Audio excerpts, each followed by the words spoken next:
Hi weavers అందరికీ నమస్కారం అండి. అరవిల్లు నుంచి మరో సరికొత్త 2 ప్రాజెక్టులు లాంచ్ కాబోతున్నాయి. ప్రాజెక్ట్ నెంబర్ 17 అండ్ 18 అండి. ప్రాజెక్ట్ నెంబర్ 17 వచ్చేసి ఆగిరిపల్లి, ప్రాజెక్ట్ నెంబర్ 18 వచ్చేసి పరిటాలండి. ఆగిరిపల్లి ప్రాజెక్ట్ యొక్క డీటెయిల్స్ చూసుకున్నట్లయితే ఆగిరిపల్లి మెయిన్ రోడ్ ఫేసింగ్లోనే ఉంటుందండి ప్రాజెక్ట్ మొత్తం కూడా. టోటల్ ఏరియా వచ్చేసి 25 acres అండి. ఈ ప్రాజెక్టు అరవిల్లులోనే first our farm house based community అనమాట. ఏపీసీఆర్డీ నామ్స్ ప్రకారం డెవలప్మెంట్స్ చేస్తారండి.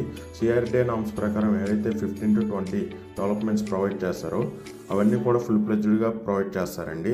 ఈ ప్రాజెక్ట్ యొక్క చుట్టుపక్కల హైలైట్స్ చూసుకున్నట్లయితే అండ్ డెవలప్మెంట్స్ చూసుకున్నట్లయితే ఐఐటి నూజివీడ్ అండి, ఒక 25 minutes డ్రైవ్లో ఉంటుంది. అలాగే ప్రపోజ్డ్ ఓఆర్ఆర్ అండి, 15 minutes డ్రైవ్లో ఉంటుంది. వీరపనేనిగూడెం ఇండస్ట్రియల్ హబ్ అండి, 15 minutes డ్రైవ్లో ఉంటుంది. మల్లవల్లి ఇండస్ట్రియల్ కారిడార్ అండి, 20 minutes డ్రైవ్లో ఉంటుంది. గన్నవరం ఎయిర్పోర్ట్ అండి, 40 minutes డ్రైవ్లో ఉంటుంది. Doctor KKR's Happy Valley school అండి, 15 minutes డ్రైవ్లో ఉంటుంది. Proposed data centre and logistics hubs అండి, ఒక 15 minutes డ్రైవ్లో ఉంటాయి. సూరంపల్లి ప్లాస్టిక్ పార్క్ అండి, సిపెట్ సెంట్రల్ గవర్నమెంట్ వాళ్ళది, ఒక 20 minutes డ్రైవ్లో ఉంటుంది. బిసైడ్ కాలేజెస్ చూసుకున్నట్లయితే మన వెంచర్కి బిసైడ్ లింగయ్యాస్ కాలేజ్ వచ్చేసి ఒక 20 minutes డ్రైవ్లో ఉంటుందండి. ఎన్ఆర్ఐ ఇన్స్టిట్యూట్ వచ్చేసి 30 minutes డ్రైవ్లో ఉంటుంది. అలాగే వికాస్ కాలేజ్ వచ్చేసి మీకు 35 minutes డ్రైవ్లో ఉంటుందండి. NDRF national